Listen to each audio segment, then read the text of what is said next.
And we're live. Welcome to the Lakers Late Night Podcast. This is the happiest I've been all year. Ding dong, the Byron's gone. Woo! I am not usually one to celebrate somebody's end of employment, being unemployed. But here we are. Byron is gone. I am joined by my lovely wife, who had to deal with me all year and my angry hot takes about Byron all year. And then also, Harrison, you're also watching or talking live. Honestly, I can't even talk right now. How's it going, Harrison? Well, you called her lovely, and you just introduced me as Harrison. So, I mean, we kind of have that problem off the bat. That was rude, but no, I'm doing pretty well. It's kind of funny. So when I was leaving the Defenders game about an hour, little more than an hour ago, I was walking out with my friend Alan Huerta from Lakers Nation. Mm-hmm. And your good friend? What? Your good friend? Shout out to Magic's tweets. Yeah, my good friend. And so we were heading out of the facility, and he walked out a different door than me. And then we kind of caught up with each other. And he's like, "Did you see Byron walking in just now?" And I was like, "No, I missed him." And he's like, "Yeah, he just walked in."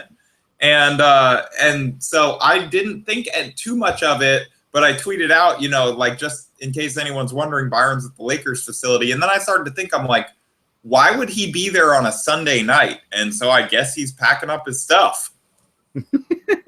He's got that box. They texted him and they're like, "Byron, man up and clean out your office."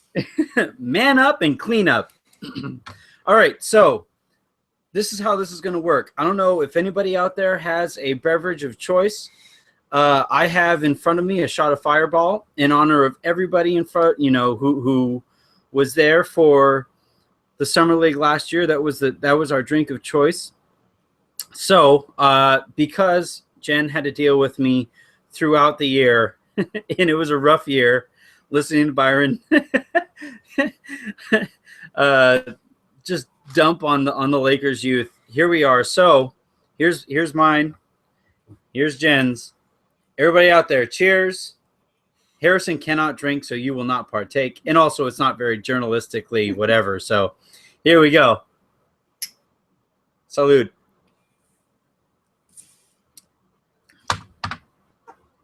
There we go. All right. Goodbye, Jen.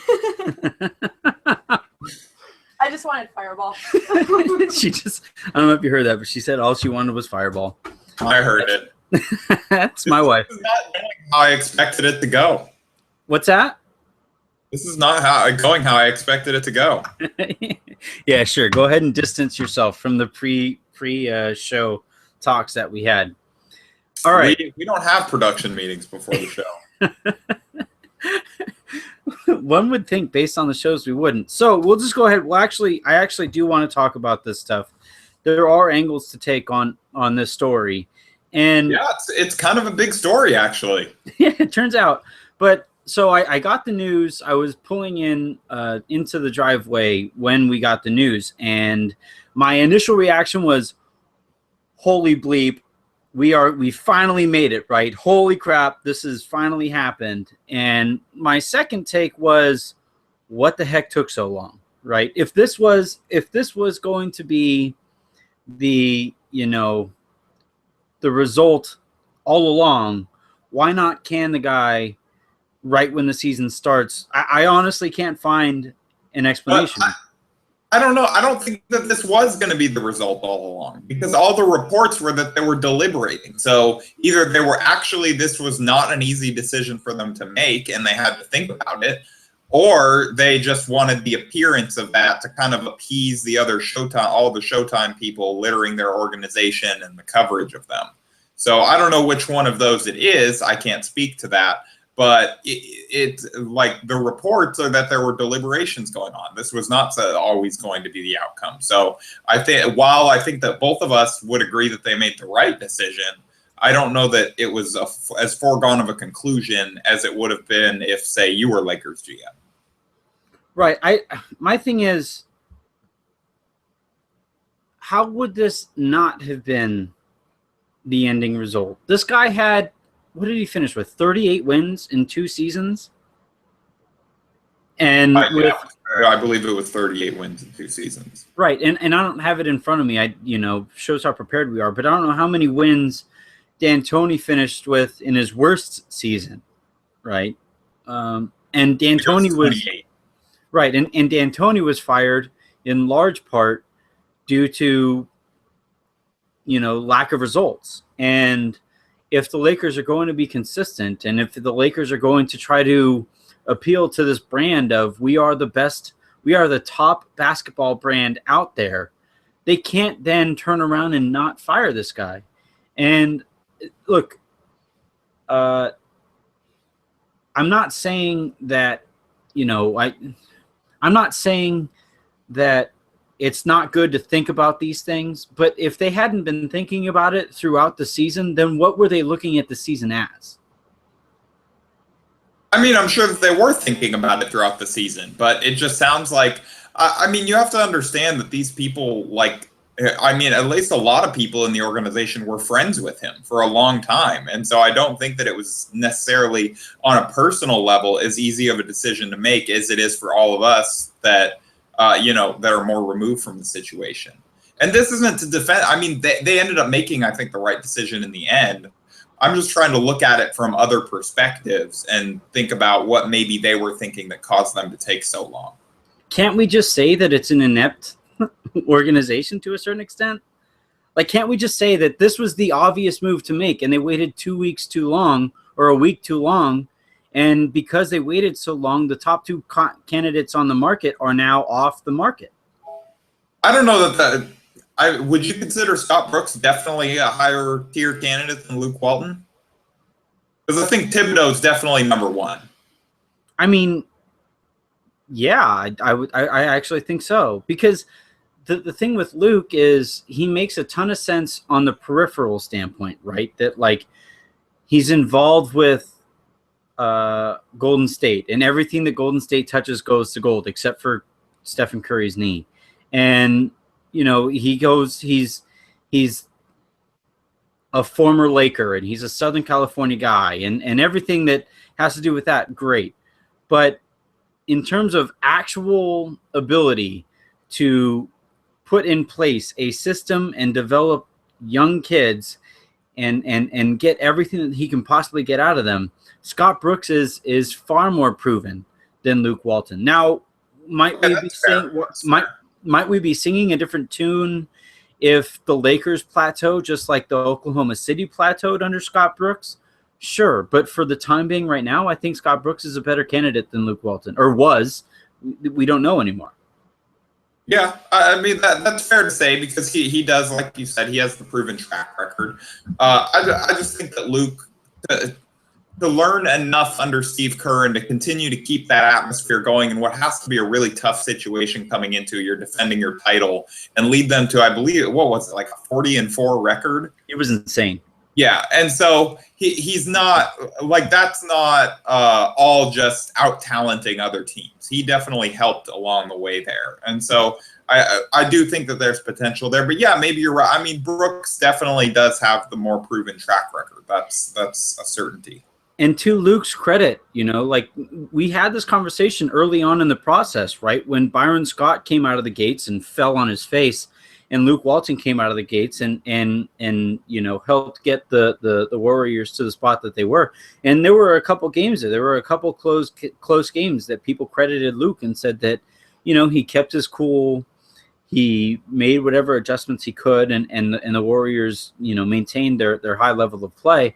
But it goes to Luke's credit that he was, this is ironic, but he was man enough to step out of the way and say, look, the actual head coach did a great job in laying this foundation down. I'm just not going to mess it up. I could very easily see Byron stepping into that same exact situation and messing that up somehow. So in that respect, I'm willing to give Luke credit. I'm not sitting here bashing on Luke. I just think Brooks and Tibbs were just Tibbs was far and away the better candidate. Brooks is slightly better, and then Luke is the person everybody is going. I guarantee you tonight, We Want Luke is going to be trending in Los Angeles. Yeah, something related to Luke Walton. Yeah, for sure. I guarantee it. All right, so my next kind of question about this is, and this is all speculation. We should always lay out that caveat. But my next question is, does this mean the Lakers feel like they have a chance at Luke, who is on the record at this, not necessarily on the record in terms of journalistically speaking, but Luke has come out and said that he's not necessarily interested in becoming a head coach next season. He wants to find the absolute best situation. Do you think this means that the Lakers think they have an actual chance at Luke? Yeah, I mean, I think they have to think they have a chance. Mm-hmm. And then again, I don't know that the two decisions are intertwined. I think that they could have decided that Byron was not the right coach for them without separate from whether or not they think Luke will take the job. But I'm sure that they think that they have a chance at Luke Walton, and I think they do have a chance. Mm-hmm. I mean, it's definitely an offer he's going to consider. And, maybe he will stay in Golden State, but I don't think that he's going to rule them out outright. Mm-hmm. I completely agree. And it was funny because even with Thibodeau wanting personnel control, and even with Scott Brooks, winding up in Washington, that both those guys, there were reports after the fact that both those guys were interested in this Lakers job, which tells me that isn't that terrible of a coaching job, right? No, I don't think it is, because so it depends on the coach. Like for Thibodeau, I guess he did end up taking the roster of kids in Minnesota, but they're probably a little bit further along in their development than the Lakers ones are. And so for a coach that desperately feels like they have to win right this second, it's maybe not the best job. It depends, obviously pending which free agents the Lakers get.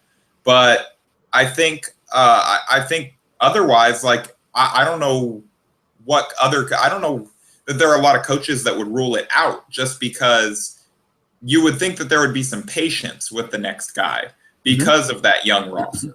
And so they would come in and they would get at least a couple of years to show that they were making incremental progress, because there were people that were pointing to, Byron Scott, what was he supposed to do? He had a young roster. They weren't ready to win. It's like they were supposed to show more progress than they showed, and he was supposed to manage them sensibly. And neither of those two things were really happening.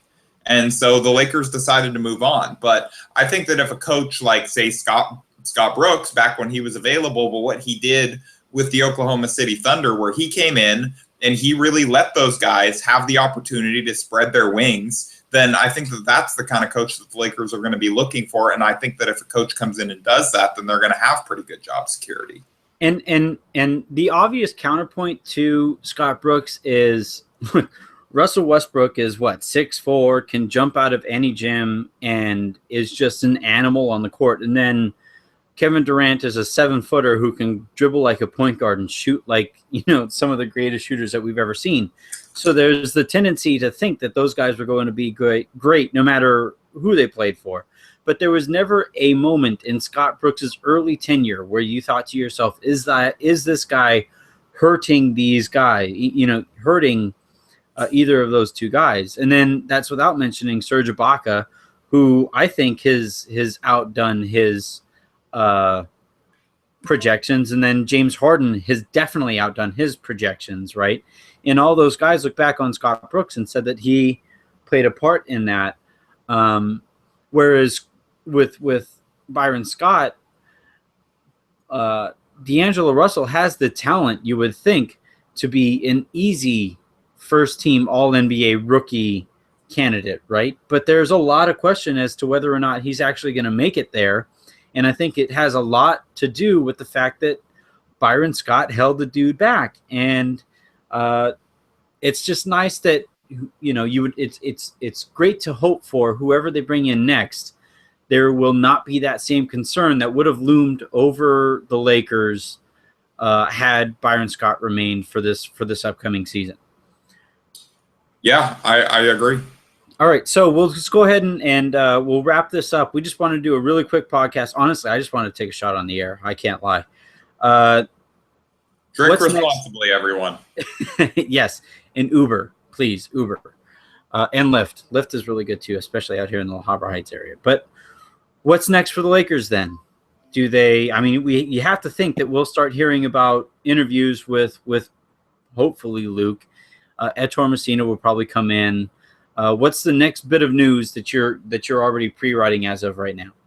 I'm already pre-writing. Well, so that's the funny thing. I was all ready to work on my Defenders game story. I had a nice story mapped out in my head, and it looks like that's all out the window, at least for tonight. Mm-hmm. So I think coming up next, I think we have to start looking at these candidates again.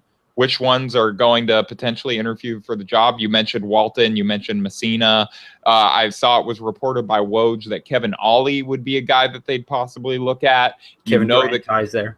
Yeah, and you know that the John Calipari rumors are going to start flying in full force because that guy gets attached to pretty much any job that's open where owners have proven that they're willing to throw money at a coach and they like to make a splash with their kind of moves, which I think fits the Lakers. Mm-hmm. And so I don't think he's been reported yet, but I think that's a guy that's going to get linked to the job at least once or twice in this news cycle.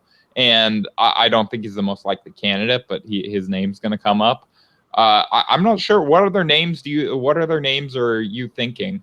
I don't know if you said Jay Wright. Did you say Jay Wright? No. Because Jay Wright was a hot commodity a couple of years ago, and then Villanova, I wouldn't say they took a dip per se, but then they came back and won the national championship this year. And there are some people out there, especially in professional circles, who like him as a candidate. All the guys that you mentioned sound good.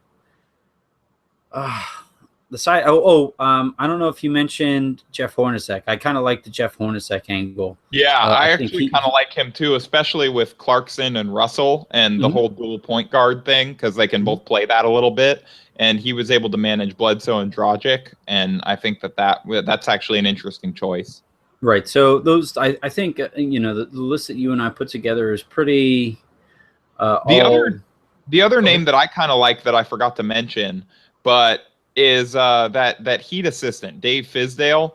He was getting a lot more credit and a lot more shine when the Heat had LeBron, obviously, but he was given a lot of credit for those kind of finals runs. There were a lot of people saying that he was someone that was kind of instrumental to that. So he's someone that I think would definitely at least be worth an interview. They could kind of figure out whether or not he's a good candidate. I think from afar, that looks like someone that maybe they should be interested in.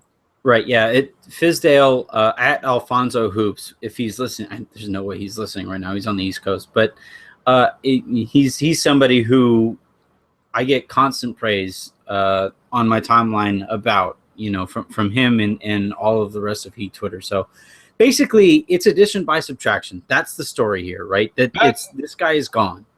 You might have said it best, and you said it with absolutely no chill. But in our coaching roundtable from earlier this year, you guys can check that out on Silver Screen and Roll. You said that you would prefer a corpse depending on warmthness or warmness. Freshness. Warmthness is not a word, but that's how tired I am. Freshness. Yeah. Depending on freshness. Yep. And, I think that's kind of the thing here is this guy coached the two worst Lakers teams in franchise history. There are just very few people that could come in and do a worse job than that. It's almost like you'd have to try to find a candidate that could come in and do worse than that. You would think. Well, not only was he bad on the court, but in terms of, and again, I am biased. I say this every single time coming from my background, but in terms of PR, Byron Scott was about as bad a person that the Lakers could possibly have as the face of their franchise to a large extent, right? If the face of the franchise wasn't Kobe or the face of the franchise after Kobe, who's the next person that got the most airtime for the Lakers? It was Scott, and he was a moron every time he spoke. Like every time he spoke, Mark Medina gained about 10,000 followers this year just by quoting Byron Scott, and it's because Byron said so many stupid things. And even leaving that to the side, just his schemes and his rotation and his inability, his unwillingness to change, and saying at the end of the year with a month left, I think I've run out of coaching moves to make. Like, wait, what? No, what? better than that. No, I'll see that. I'll see that stupid quote, and I'll raise you this one. Is that at the beginning of the year, Bill Oram asked Byron Scott if he learned anything from last year and that he would change anything from how last year went, and he said no. And it's like that explains why they got 4 less wins this year. crazy how that worked out. So here the we are. league figured them out. The very few things that they had that were working last year, the league figured out. So all right. So I always have my 4 notes that we work with as we go into all these shows, and I just figured I'd show it to you. You know, I don't know if you guys can. Anybody watching live right now? Byron was the top one. Why the wait? What's next? And then honestly, yay again. Like we are here again. Byron is gone. Thank you everybody for tuning in. I don't know if we took anybody away from Game of Thrones. Enjoy your Game of Thrones tonight. And then to everybody else out there, enjoy your Silicon Valley tonight. That's my second favorite show. Harrison, anything you're gonna be a busy guy tonight. Yeah, I mean, just hey to Byron Scott, Valor Morgulis. You know, it's perfect, perfect. All right, Harrison, you get the last word there. Thanks, everybody. Thanks, Anthony.